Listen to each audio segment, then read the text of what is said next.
Don't you just hate it when one goes out? I'll do a quick video on how to replace this headlight in a very simple way. And no, you don't need extra tools to get to the light back there. Firstly, you're going to want to pop up the air filter. It's just got some rubber grommets that are holding it in place.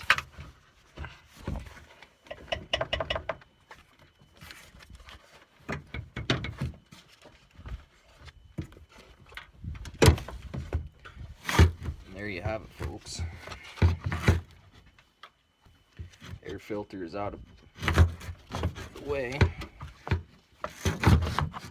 Be sure not to damage your sensors or the line leading to the engine.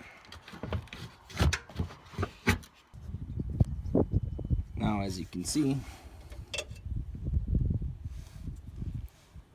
I have reasonable access, if I can get the camera angle in there,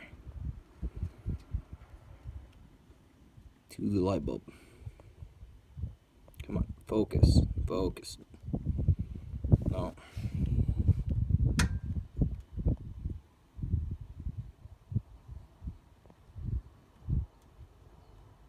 Anyways, there you have it, guys.